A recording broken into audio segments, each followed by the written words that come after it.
ए राजा हमार फल बरमसिया सर्दी जोखाम कबो धरी ना खसिया सर्दी जोखाम कबो धरी ना खालो ए राजा हमार फल बरमसिया सर्दी जोखाम कबो होई ना खसिया कि तहरा मुँह में धराइला तो छटकता खाला मरत रहे दुनिया यही तो मिलता तहरा तो कहता मिलता तहरा तो कहता खाला मरत रहे दुनिया यही तो मिलता काहे तो कहता मिलता काहे तो कहता।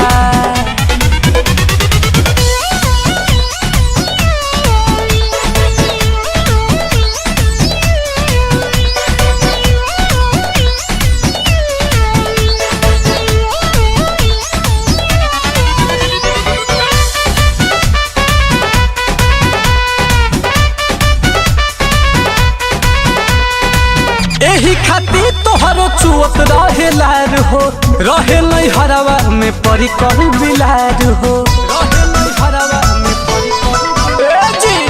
एही खातिर तोहरो चुअत रहे लार हो रहे नहीं हरवा में परी कर बिलार हो ताहर ये ने मन काहे भटकता खाला नहीं खलोटिया तू देही पम मिला नहीं सता कहता मिलता काहे तो कहता।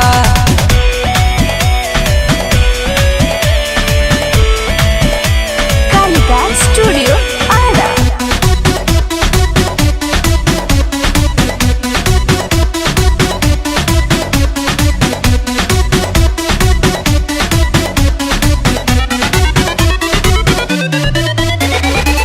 हाथी बच्चा बोल होई नई हर के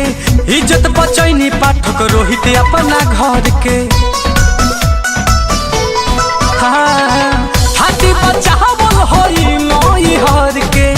इज्जत बचैनी पाठक रोहित हो घर के नील कमल रहन ताहर खटकता ना मंगो मरत रहे दुनिया यही तो मिलता तहरा तो कहता